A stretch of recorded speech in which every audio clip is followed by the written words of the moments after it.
പ്രിയപ്പെട്ടവരെ, വിവര സാങ്കേതിക വിദ്യയുടെ വിസ്ഫോടനമാണ് നമുക്ക് ചുറ്റും നടക്കുന്നത്. കണ്ണഞ്ചിപ്പിക്കുന്ന വേഗതയിലുള്ള മാറ്റങ്ങൾ നമുക്ക് ചുറ്റും ഉണ്ടായിക്കൊണ്ടിരിക്കുന്നു. അഭൂതപൂർവമായ ഈ മുന്നേറ്റം നടക്കുന്ന ഈ കാലഘട്ടത്തിൽ നമ്മൾ ചോദിക്കേണ്ട ഒരു ചോദ്യമുണ്ട്. നമ്മൾ കൂടുതൽ അറിവുള്ളവരാവുകയാണോ അതോ കൂടുതൽ ജ്ഞാനികളാവുകയാണോ ചെയ്യുന്നത്? കാരണം വിശ്വാസവും വിജ്ഞാനവും ഇത് രണ്ട് ചേരിയിലാണ് എന്ന് വിശ്വസിക്കുന്നവരാണ് കൂടുതലും. അത് കോൺട്രഡിക്ടറി ടേംസ് ആണെന്ന് വേണമെങ്കിൽ ചിലർ പറയും. കാരണം വിശ്വാസം എന്ന് പറയുന്നത് ഹൃദയത്തിൽ ഉളവാകുന്നത്, വിജ്ഞാനമാകട്ടെ ബുദ്ധിയിൽ നിന്നും. വിശ്വാസം അന്ധമാണ്, വിജ്ഞാനം അങ്ങനെയല്ല. അത് അറിവുകളിൽ ആശ്രയിച്ചിരിക്കുന്നു. ശാസ്ത്രീയമായി തെളിയിക്കപ്പെടുന്ന അറിവുകളിൽ ആശ്രയിക്കപ്പെടുന്ന ഒന്നാണ് വിജ്ഞാനം. അപ്പോൾ ഈ വിശ്വാസവും വിജ്ഞാനവും ഒരുമിച്ച് ചേരുമോ? ഇത് എതിർചേരികളിലല്ല, ഇത് ഒരുമിച്ച് കൊണ്ടുപോകാൻ കഴിയും എന്ന് തെളിയിച്ച ഒരു പുണ്യ പിതാവാണ് പൗലോസ് മാർ അത്തനാസ്യോസ് തിരുമേനി. അദ്ദേഹത്തിന്റെ ജീവിതം ഞാൻ മനസ്സിലാക്കിയെടുത്തോളം എന്നെ പഠിപ്പിക്കുന്നത്, വിജ്ഞാനമില്ലാത്ത വിശ്വാസം ദുർബലമാകുന്നു, വിശ്വാസമില്ലാത്ത വിജ്ഞാനം അപകടകരമാകുന്നു. Faith without knowledge becomes fragile, and knowledge without faith becomes dangerous. ഇത് നമ്മൾ ശരിക്കും ഒന്ന് മനസ്സിലാക്കേണ്ടതായിട്ടുണ്ട്. ഉത്തർപ്രദേശില് അതിൻ്റെ വടക്ക് കിഴക്ക് ഭാഗത്തുള്ള ഒരു സ്ഥലമാണ് കുശീനഗർ. അവിടെയാണ് ബുദ്ധൻ പരമനിർവാണം പ്രാപിച്ചത്. എന്നാൽ ശ്രീബുദ്ധന്റെ ബാല്യകാലം നേപ്പാളിലുള്ള കപിലവസ്തു എന്ന സ്ഥലത്തായിരുന്നു. അപ്പോൾ കപിലവസ്തുവും കുശീനഗരവും ബുദ്ധമതാനുയായികൾക്ക് വളരെ പ്രിയപ്പെട്ട സ്ഥലങ്ങളാണ്. അവർക്കതൊക്കെ പുണ്യപ്രദേശങ്ങളാണ്. അപ്പോൾ ബുദ്ധൻ നിർവാണം പ്രാപിച്ച കുശീനഗരത്തിൽ നിന്നും അദ്ദേഹം ഗൗതമ ബുദ്ധനായി സിദ്ധാർത്ഥനായി ജീവിച്ചിരുന്ന കപിലവസ്തുവിലേക്ക് കാൽനടയായി പോകുന്ന ഒരു ബുദ്ധ സന്യാസിയുടെ അനുഭവം ബാലചന്ദ്രൻ ചുള്ളിക്കാടിന്റെ നഗ്ന സത്യം എന്ന കവിതയിലുണ്ട്.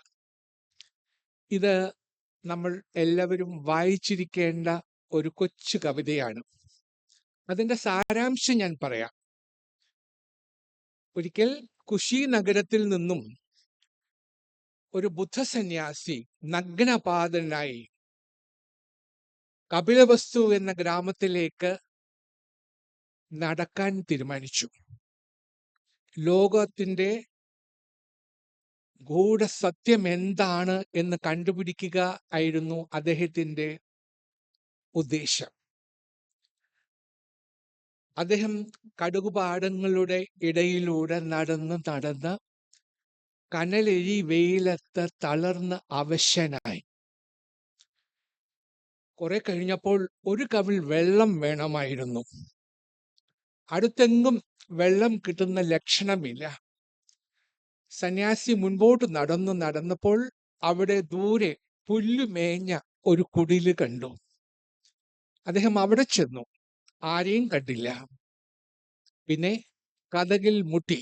എന്നിട്ട് പറഞ്ഞു, ജീവിതത്തിൻ ഗൂഢസത്യം തേടും ലോകപാന്ഥനി ഞാൻ, ദാഹമകറ്റാൻ ഒരു കവിൾ വെള്ളം തരുമോ? ജീവിതത്തിന്റെ ഗൂഢസത്യം എന്താണെന്ന് അന്വേഷിക്കുന്ന ഒരു പാന്തികനാണ് ഞാൻ. എനിക്ക് എൻ്റെ ദാഹം അകറ്റാൻ ഒരു കവിൾ വെള്ളം തരുമോ എന്ന് ഈ സന്യാസി ചോദിച്ചു. അപ്പോൾ വീട്ടിനകത്തു നിന്നും ഒരു സ്ത്രീ ശബ്ദം കേട്ടു. കുയിൽ നാദം പോലൊരൊച്ച. നാണം മറയ്ക്കുവാൻ ഒരു കീറത്തുണി പോലുമില്ല. ഞാൻ എങ്ങനെ മുന്നിൽ വന്ന് വെള്ളം തരേണ്ടു എന്ന് ആ ശബ്ദം പറഞ്ഞു. നാണം മറയ്ക്കാൻ എനിക്കൊരു കീറത്തുണി പോലുമില്ല. അങ്ങനെയുള്ള ഞാൻ സന്യാസിയായ അങ്ങയുടെ മുൻപിൽ എങ്ങനെ വന്ന് വെള്ളം തരും എന്നായിരുന്നു ആ ചോദ്യം. പരക്ലേശ വിവേകിയായ ശരണ സഞ്ചാരിയുടെ മിഴിയിൽ വൈശാഖ സൂര്യൻ വെന്തെരിഞ്ഞുപോയി എന്നാണ് കവി എഴുതിയിരിക്കുന്നത്. ജീവിതത്തിന്റെ ഗൂഢസത്യം കണ്ടുപിടിക്കാൻ വേണ്ടി ഒരുമ്പെടുമ്പോൾ ജീവിതത്തിലെ നഗ്ന സത്യം അറിയാതെ പോയതിൽ അദ്ദേഹം ലജ്ജിതനായി. നാണം മറയ്ക്കാൻ ഉടുതുണിയില്ലാതെ, തല ചായ്ക്കാൻ ഇടമില്ലാതെ, ചുണ്ടു നനയ്ക്കാൻ അല്പം കഞ്ഞിവെള്ളമില്ലാതെ, ഇരുളിന്റെ മറവിൽ ജീവിക്കുന്ന മനുഷ്യ പേക്കോലങ്ങളെ കരുതാത്ത ഏത് സത്യാന്വേഷണവും നിരർത്ഥകമാണ്. Faith without knowledge is fragile. അടച്ചുപൂട്ടിയ ഒരു മുറിയിലിരുന്ന് ഏകാന്ത ധ്യാനം നടത്തിയാൽ അത് ആത്മീയമാകുമോ? ബനാറസ് ഹിന്ദു സർവകലാശാലയുടെ പ്രധാന കവാടത്തിൽ ഒരു മനോഹരമായ ഒരു ശ്ലോകം, ഒരു സംസ്കൃത ശ്ലോകം എഴുതി വെച്ചിട്ടുണ്ട്. ആ ശ്ലോകം ഇങ്ങനെയാണ്: നത്വഹം കാമേ രാജ്യം ന സ്വർഗം ന പുനർഭവ പ്രാണിനാം ദുഃഖതപ്താനാം കാമേ ദുഃഖനാശന. നത്വഹം കാമേ രാജ്യം, ഞാൻ രാജ്യം കാക്ഷിക്കുന്നില്ല. ന സ്വർഗ, ഞാൻ സ്വർഗവും കാക്ഷിക്കുന്നില്ല. ന പുനർഭവ, എനിക്ക് പുനർജന്മവും വേണ്ട. പ്രാണിനാം ദുഃഖതപ്താനാം കാമയെ ദുഃഖനാശനാം, എൻ്റെ സഹജീവികളുടെ കണ്ണീരൊപ്പുന്നതാണ് എൻ്റെ ജീവിത ലക്ഷ്യം എന്ന മനോഹരമായ ചിന്തോദ്ദീപകമായ ഈ ശ്ലോകമാണ് അവിടെ എല്ലാവരെയും സ്വാഗതം ചെയ്യുന്നത്. പ്രിയപ്പെട്ടവരെ, ഇതല്ലേ ആത്മീയത എന്ന് പറയുന്നത്? അമ്പലനടയിൽ പൂജാപുഷ്പങ്ങൾ അർപ്പിക്കുമ്പോൾ അതിലെവിടെയാണ് ആത്മീയത? പള്ളിയിൽ മെഴുകുതിരി കത്തിച്ചാൽ ആത്മീയത ഉണ്ടാകുമോ? ഇനിയും ഇഷ്ടദേവന്റെ മുമ്പിൽ ചെന്ന് കുമ്പിട്ടാൽ ആത്മീയത ഉണ്ടാകുമോ? പുഷ്പങ്ങളും പൂജാദ്രവ്യങ്ങളും ഒക്കെ അർപ്പിക്കുന്നതിന് മുൻപ് സ്വന്തം ജീവിതത്തിൽ അല്പം സുഗന്ധം പരത്തുക. പള്ളിയിൽ മെഴുകുതിരി കത്തിക്കുന്നതിന് മുമ്പ് സ്വന്തം ഹൃദയത്തിലെ അന്ധകാരം ഒന്ന് മാറ്റുക. എഴുന്നേറ്റ് നിൽക്കാൻ പിടയുന്ന മനുഷ്യനെ ഒരാളെയെങ്കിലും കൈപിടിച്ച് ഉയർത്തിയതിന് ശേഷമാകട്ടെ പള്ളിയിൽ ചെന്ന് കുമ്പിടുന്നത്. ആത്മീയത എന്ന് പറയുന്നത് ലോകത്തിൽ നിന്നുമുള്ള ഒരു ഒഴിഞ്ഞുപോക്കല്ല. ലോകത്ത് ഉത്തരവാദിത്തോടെ ജീവിക്കാൻ നമ്മെ ശക്തരാക്കുന്ന ദൈവിക ശക്തിയാണ് അത്. Spirituality is not an escape from the world. It is a power that enables us to live in the world responsibly. സത്യമായ വിശ്വാസം കണ്ണടക്കില്ല, അത് കണ്ണു തുറക്കുന്നു. True faith does not close our eyes, it opens them. എനിക്ക് സാധ്യമാണോ എന്ന് ചോദിക്കുന്നതിന് പകരം ഇത് ശരിയാണോ എന്നും, എനിക്ക് ലാഭകരമാണോ എന്ന് ചോദിക്കുന്നതിന് പകരം ഇത് ആരെ സേവിക്കുന്നു എന്നുമുള്ള ചോദ്യങ്ങളാണ് അവിടെ ഉയരുന്നത്. അതാണ് നമ്മെ പരിശീലിപ്പിക്കുന്നത്. ഈ കോളേജിന്റെ പാലക പുണ്യവാളനായ മാർ അത്താനാസ്യൂസ് പൗലോസ് തിരുമേനി ഈ വിശ്വാസ വിജ്ഞാന ഐക്യത്തിന്റെ സമ്മോഹനമായ ഒരു പ്രതിരൂപമായിരുന്നു. അദ്ദേഹം അതിന്റെ ജീവിക്കുന്ന സാക്ഷ്യമായിരുന്നു. അദ്ദേഹത്തിന് വിദ്യാഭ്യാസം തൊഴിൽ നേടാനുള്ള ഒരു മാർഗം മാത്രമായിരുന്നില്ല, സ്വഭാവം രൂപപ്പെടുത്താനുള്ള വഴിയും മനസാക്ഷി വളരാനുള്ള പാതയും സേവനത്തിന്റെ വിളിയും ആയിരുന്നു. He believed that education must form character before careers, conscience before convenience, and service before success. കാരണം അദ്ദേഹത്തിന് ഇതിൽ ഉറച്ച വിശ്വാസമായിരുന്നു. ഇത് രണ്ടും വേണം. ആദ്യമേ ഞാൻ പറഞ്ഞു, നമ്മളുടെയൊക്കെ വിചാരം ഈ വിശ്വാസവും വിജ്ഞാനവും ഒത്തുപോവില്ലെന്നാണ്. കാരണം ഒരുപാട് വിജ്ഞാനമുള്ളവർക്ക് വിശ്വാസമില്ല, ഒരുപാട് വിശ്വാസമുള്ളവർക്ക് വിജ്ഞാനവുമില്ല എന്നൊരു ധാരണ നമുക്കുണ്ട്. അങ്ങനെയല്ല, ഇത് രണ്ടും ഒന്നിച്ചു കൊണ്ടുപോകാൻ കഴിയും എന്ന് കാണിച്ചു തന്നതിലൂടെയാണ് അദ്ദേഹം ഇന്ന് പ്രകീർത്തിക്കപ്പെടുന്നത്. വിശ്വാസം നമ്മുടെ അറിവിനെ പ്രകാശിപ്പിക്കുമ്പോൾ പഠിച്ചതെല്ലാം വെറും സ്വന്തം ലാഭത്തിനല്ല, നല്ലതിനായി ഉപയോഗിക്കാനുള്ള ബോധമായി അത് മാറുന്നു. പഠനം നമ്മെ വലിയ ആളാക്കാൻ മാത്രമല്ല, മനുഷ്യരാക്കാനും സഹായിക്കുന്നു. അതുപോലെ അറിവ് നമ്മുടെ വിശ്വാസത്തെ നയിക്കുമ്പോൾ, വിശ്വാസം വെറും പ്രാർത്ഥനയിലോ ആചാരത്തിലോ ഒതുങ്ങാതെ ജീവിതത്തിലൂടെ കാണിക്കാവുന്ന ഒന്നായി മാറുന്നു. എനിക്ക് വിശ്വാസമുണ്ട് എന്നൊക്കെ പറയുന്നതിന് പകരം അത് നമ്മുടെ പ്രവൃത്തികളിലൂടെ അനുഭവപ്പെടുന്നു. ഇങ്ങനെ വിശ്വാസവും അറിവും ഒന്നിച്ചു ചേരുമ്പോഴാണ് ഉത്തരവാദിത്തമുള്ള ജീവിതം തുടങ്ങുന്നത്. അത് വലിയ പ്രസംഗങ്ങളിലല്ല, ദിവസേന എടുക്കുന്ന ചെറിയ ചെറിയ തീരുമാനങ്ങളിലാണ്. റോഡ് മുറിച്ചു കടക്കാൻ പാടുപെടുന്ന ഒരു വൃദ്ധയെ കാണുമ്പോൾ തിരക്കുള്ള നമ്മൾ അത് നോക്കാതെ ഓടിപ്പോകുന്നു. എന്നാൽ അതിനു പകരം അവരെ കൈപിടിച്ച് അപ്പുറത്ത് എത്തിക്കുന്ന ഒരു പ്രവൃത്തിയുണ്ടല്ലോ, അതാണ് ആത്മീയത. അങ്ങനെ ചെയ്യുമ്പോൾ, കാരണം ആ പ്രവൃത്തിയിൽ കരുണയുണ്ട്, അതിൽ കരുതലുണ്ട്, അതുകൊണ്ട് തന്നെ അതിൽ ആത്മീയതയുമുണ്ട്. വിശ്വാസികൾ എന്ന് അവകാശപ്പെടുന്ന എനിക്കും നിങ്ങൾക്കും ഒരു ഉത്തരവാദിത്വമുണ്ട്. ഒന്ന്, തെറ്റായ വഴി എളുപ്പമാണെങ്കിലും നേരായ വഴിയിൽ നടക്കുക. രണ്ട്, മിണ്ടാതിരുന്നാൽ രക്ഷപ്പെടാമെങ്കിലും സത്യം പറയാനുള്ള ധൈര്യം കാണിക്കുക. മൂന്ന്, അധികം വേണമെന്ന ലോകത്തിൽ ഇത്രയൊക്കെ മതി എന്ന് പറയാനുള്ള ധൈര്യം കാണിക്കുക. കയ്യടി കിട്ടാൻ വേണ്ടി സത്യം മറക്കാതിരിക്കുക. എളുപ്പവഴി കിട്ടിയാലും മാന്യത കൈവിടാതിരിക്കുക. സ്വന്തം കാര്യം മാത്രം നോക്കാതെ മറ്റുള്ളവരെ സഹായിക്കുക. ഇതെല്ലാം ചേർന്നതാണ് നല്ലൊരു ജീവിതം. ഇത്തരം ഒരു മഹനീയ ജീവിതത്തിന്റെ ഉടമയായിരുന്നു നാം ഇന്ന് സ്മരിക്കുന്ന അഥാനാസിയോസ് പിതാവ്. പ്രിയപ്പെട്ടവരെ, ഈ സമയത്ത് എനിക്ക് നിങ്ങളോട് നിങ്ങളുടെ ശ്രദ്ധയിലേക്ക് കൊണ്ടുവരാനുള്ള ഒരു ബൈബിൾ ഭാഗമുണ്ട്. ഇവിടെ ഇരിക്കുന്ന എല്ലാവരും ക്രിസ്ത്യാനികളാണെന്ന് ഞാൻ വിചാരിക്കുന്നില്ല. അതുകൊണ്ട് ഞാനൊന്ന് വിശദീകരിക്കാം. നിങ്ങൾക്കറിയാം, യേശുക്രിസ്തുവിന് 12 ശിഷ്യന്മാരുണ്ടായിരുന്നു. അതിൽ ഒന്നാമൻ പത്രോസ് ആയിരുന്നു, വിശുദ്ധ പത്രോസ്. അദ്ദേഹത്തിന്റെ ജീവിതത്തിൽ ഉണ്ടായ ഒരു സന്ദർഭത്തിലേക്കാണ് നിങ്ങളുടെ ശ്രദ്ധയെ ഞാൻ ക്ഷണിക്കുന്നത്. യേശുക്രിസ്തു ക്രൂശാരോഹണം കഴിഞ്ഞ് സ്വർഗസ്ഥനായി. അപ്പൊ അതെല്ലാം കഴിഞ്ഞ് വിശുദ്ധ പത്രോസ് സുവിശേഷ പ്രചരണാർത്ഥം റോമിലേക്ക് പോയി. അന്ന് നീറോ ചക്രവർത്തി റോമ ഭരിക്കുകയായിരുന്നു. ക്രിസ്ത്യാനികളെ കഠിനമായി പീഡിപ്പിക്കുന്ന ഒരു സമ്പ്രദായം അന്ന് നടപ്പിലുണ്ടായിരുന്നു. പത്രോസിനെ കൈയോട് പിടിച്ച് കഠിനമായി, അതിക്രൂരമായി അദ്ദേഹത്തെ പീഡിപ്പിച്ചു. പീഡനം സഹിക്കാൻ വയ്യാതെ ആയപ്പോൾ പത്രോസ് ഒരു ദിവസം അദ്ദേഹത്തെ പീഡിപ്പിക്കുന്നവരുടെ കയ്യിൽ നിന്നും ഇറങ്ങി ഓടി. അദ്ദേഹം ഒരു ഇടവഴിയിലൂടെ ഓടിക്കൊണ്ടിരുന്നപ്പോൾ എതിരെ ഒരാൾ വരുന്നത് കണ്ടു.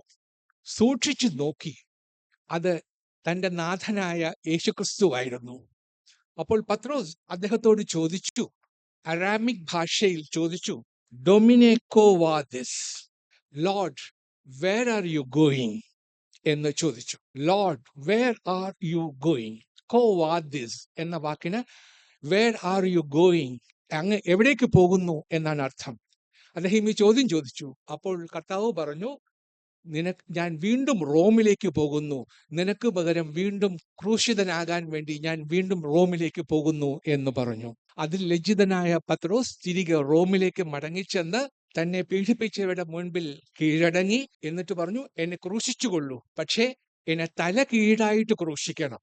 എന്റെ നാഥന്റെ തൃപ്പാദങ്ങൾ ചുംബിച്ചുകൊണ്ട് വേണം എനിക്ക് ക്രൂശിൽ മരിക്കേണ്ടത് എന്ന് പറഞ്ഞു. പ്രിയപ്പെട്ടവരെ, മനസ്സിനെ ആടി ഉലയ്ക്കുന്ന ഈ പ്രഖ്യാപനം നമ്മുടെ മനസ്സിൽ മാറ്റൊലിക്കൊള്ളണം. കർത്താവിന്റെ തൃപ്പാദങ്ങൾ ചുംബിച്ചുകൊണ്ട് മരിക്കാൻ ഈ ശിഷ്യൻ കാണിച്ച വ്യഗ്രത നമുക്ക് മാർഗദീപകമാകണം. ഞാനിത് പറയാൻ ഒരു കാരണമുണ്ട്. നമുക്ക് നമ്മുടെ ചുറ്റും നടക്കുന്ന കാര്യങ്ങൾ ഒന്നുകൂടി ഒന്ന് വിശകലനം ചെയ്യാം. ഒന്ന് സൂക്ഷിച്ചു നോക്കുക, ചുറ്റും എന്തൊക്കെയാണ് നടന്നു വരുന്നത്. ഇവിടെ ചില കാര്യങ്ങളൊക്കെ ഡോക്ടർ വിനി വർഗീസ് പച്ചയ്ക്ക് പറയുകയുണ്ടായി. അദ്ദേഹത്തിന്റെ അനുഭവത്തിൽ നിന്നും അദ്ദേഹം പറഞ്ഞ കാര്യങ്ങളാണ്. ഓരോ നിലയിലും ഓരോ രീതിയിലും ഓരോ രംഗത്തും ഉണ്ടാകുന്ന അധപതനത്തെക്കുറിച്ച് അദ്ദേഹം സൂചിപ്പിച്ചു. ഞാൻ ചുറ്റും നോക്കുമ്പോൾ വിരോധാഭാസങ്ങളുടെ ഒരു ഘോഷയാത്രയാണ് എല്ലായിടത്തും കാണുന്നത്. എവിടെ നോക്കിയാലും അമ്പരചുംബിയായ കെട്ടിടങ്ങൾ. 83-ൽ ഞാൻ കൊച്ചിയിൽ എറണാകുളത്ത് വന്നപ്പോൾ കണ്ട കെട്ടിടങ്ങളല്ല ഇപ്പോഴുള്ളത്. എവിടെ നോക്കിയാലും സ്കൈ സ്ക്രേപ്പേഴ്സ് ആണ്. കെട്ടിടങ്ങൾക്കെല്ലാം ഉയരം കൂടിക്കൂടി വരുന്നു. നമ്മുടെയൊക്കെ ഉയരം കുറഞ്ഞു കുറഞ്ഞു വരുന്നു. നമ്മുടെ റോഡുകൾക്ക് വീതി കൂടുന്നു, പക്ഷേ നമ്മുടെ വീക്ഷണങ്ങൾക്ക് വീതി കുറയുന്നു. നാം കൂടുതൽ ചെലവഴിക്കുന്നു, പക്ഷെ കുറച്ചു മാത്രം നേടുന്നു. കൂടുതൽ വാങ്ങിക്കൂട്ടുന്നു, പക്ഷെ കുറച്ചു മാത്രം ആസ്വദിക്കുന്നു. നാം വലിയ വീടുകൾ ഉണ്ടാക്കുന്നു, പക്ഷേ കുടുംബങ്ങൾ ചെറുതാകുന്നു. നമുക്ക് കൂടുതൽ ഡിഗ്രികൾ കിട്ടുന്നു, അല്ലെങ്കിൽ നാം നേടിയെടുക്കുന്നു, പക്ഷേ തിരിച്ചറിവ്, കോമൺ സെൻസ് കുറയുന്നു. നമുക്ക് കൂടുതൽ വിദഗ്ധരുണ്ടാകുന്നു, പക്ഷേ നമ്മുടെ പ്രശ്നങ്ങൾ പെരുകുന്നു. നാം കൂടുതൽ മരുന്നുകൾ ഉൽപ്പാദിപ്പിക്കുന്നു, പക്ഷേ രോഗങ്ങൾ കൂടി വരുന്നു. നാം കൂടുതൽ കുടിക്കുന്നു, കൂടുതൽ പുകവലിക്കുന്നു, ചെലവിൽ ധാരാളിത്തം കാട്ടുന്നു, വേഗത്തിൽ വാഹനം ഓടിക്കുന്നു, വേഗത്തിൽ കോപാകുലരാകുന്നു, രാത്രിയിൽ കൂടുതൽ സമയം ഉറക്കമിളയ്ക്കുന്നു, കൂടുതൽ നേരം TV കാണുന്നു, കുറച്ചു മാത്രം വായിക്കുന്നു, കുറച്ചു മാത്രം ചിരിക്കുന്നു, കുറച്ചു മാത്രം പ്രാർത്ഥിക്കുന്നു. നാം കൂടുതൽ നേരം സംസാരിക്കുന്നു, കൂടുതൽ പേരെ വെറുക്കുന്നു, കുറച്ചു മാത്രം സ്നേഹിക്കുന്നു. നാം നമ്മുടെ സ്വത്തുക്കൾ കൂട്ടുന്നു, പക്ഷേ മൂല്യങ്ങൾ കുറയ്ക്കുന്നു. ജീവിക്കാൻ നാം പഠിച്ചു, പക്ഷേ നമ്മുടെ ജീവിതത്തിന് ജീവനില്ല. ജീവിതത്തിന് വർഷങ്ങൾ നമ്മൾ കൂട്ടി, പക്ഷേ വർഷങ്ങൾക്ക് ജീവൻ കൊടുക്കാൻ കഴിയുന്നില്ല. We have added years to our life, but not life to our years. ചന്ദ്രനിലേക്കുള്ള വഴി അറിയാം, പക്ഷെ നമ്മുടെ അയൽവാസിയുടെ വീട്ടിലേക്കുള്ള വഴി അറിയില്ല. ബഹിരാകാശം നമ്മൾ കീഴടക്കി, പക്ഷെ നമ്മുടെ ആന്തരികാകാശം നാം കീഴടക്കിയില്ല. വായു ശുദ്ധീകരിച്ചു, പക്ഷെ ഭൂമിയെ മലിനമാക്കി. പരമാണുവിനെ നമ്മൾ കീഴടക്കി, പക്ഷേ നമ്മുടെ മുൻവിധികളെ നാം കീഴടക്കിയില്ല. ഇത് ഫാസ്റ്റ് ഫുഡിന്റെ കാലമാണ്, മോശം ദഹനത്തിന്റെയും. വലിയ മനുഷ്യരുടെ കാലമാണ്, മോശം പെരുമാറ്റത്തിന്റെയും. ഇരട്ടി വരുമാനത്തിന്റെ കാലമാണ്, വിവാഹമോചനത്തിന്റെയും കാലമാണ്. മനോഹരമായ വീടുകളുടെ കാലമാണ്, പക്ഷേ തകർന്ന കുടുംബങ്ങളുടെയും കാലമാണ്. നിങ്ങളെ സ്നേഹിക്കുന്നവരോടൊത്ത് കൂടുതൽ സമയം ചെലവഴിക്കുക, കൂടുതൽ ഹൃദയം തുറന്ന് സംസാരിക്കുക. കാരണം അവർ ഇനി ഒരുപാട് നാളൊന്നും നിങ്ങളോടൊപ്പം ഉണ്ടാവില്ല. ഓർക്കുക, ജീവിതത്തെ അളക്കുന്നത് എത്ര നാൾ ജീവിച്ചിരുന്നു എന്നതിലല്ല, എങ്ങനെ ജീവിച്ചിരുന്നു എന്നതിലാണ്. ഇത്തരം സങ്കീർണമായ ഒരു കാലഘട്ടത്തിലാണ് നമ്മൾ ജീവിച്ചു കൊണ്ടിരിക്കുന്നത്. മനുഷ്യനെ മനുഷ്യനായി കാണാനോ, അവന്റെ സുഖദുഃഖങ്ങളിൽ പങ്കാളിയാകാനോ, അവന്റെ വൃദ്ധിക്ഷയങ്ങളിൽ ഭാഗഭാക്കാകാനോ നാം തയ്യാറാകുന്നില്ല. വിദ്വേഷത്തിന്റെ വിത്തുകൾ പാകി ജനങ്ങളെ തമ്മിലടിക്കാനാണ് അധികാരികൾ ശ്രമിക്കുന്നത്. ശത്രുതയുടെയും കുടിലതന്ത്രങ്ങളുടെയും തേർവാഴ്ചയാണ് നമുക്ക് ചുറ്റും നടന്നുകൊണ്ടിരിക്കുന്നത്. ഞാൻ അതൊന്നും കൂടുതലായി സൂചിപ്പിക്കുന്നില്ല. കാര്യസാധ്യതയ്ക്ക് വേണ്ടി എന്തു ചെയ്യാനും മടിയില്ലാത്ത ഒരു കാലമാണ് ഇത്, അല്ലെ? അമ്മ മകനെ കൊല്ലുന്നു, മകൻ അമ്മയെ കൊല്ലുന്നു, കാമുകൻ കാമുകയെ കൊല്ലുന്നു, കാമുകി കാമുകനെ കൊല്ലുന്നു.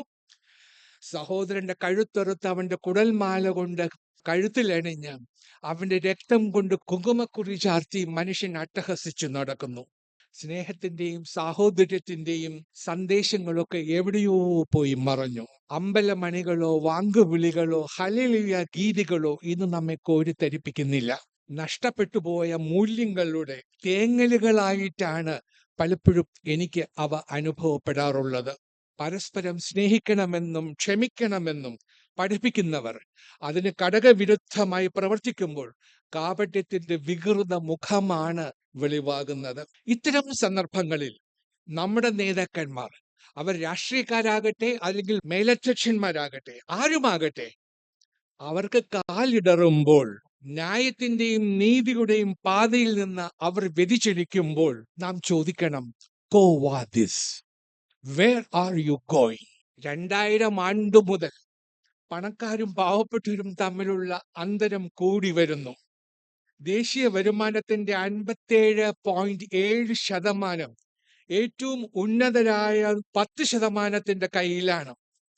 അംബാനിമാരും അഡാനിമാരും കൊടികുത്തി വാഴുമ്പോൾ ദിവസം 300 രൂപ പോലും വേതനം ലഭിക്കാത്ത പാവപ്പെട്ടവർ ഇവിടെ ഉണ്ടെന്ന കാര്യം മറക്കരുത്. അതൊന്നും പരിഗണിക്കാതെ ലോകത്തിലെ 4ാമത്തെ വൻകിട ശക്തിയായി ഞങ്ങൾ മാറുന്നു എന്ന കണക്കുകൾ ഉദ്ധരിച്ച് വാദിക്കുന്നവരോട് പറയുമ്പോൾ ചോദിക്കണം, "Who was this?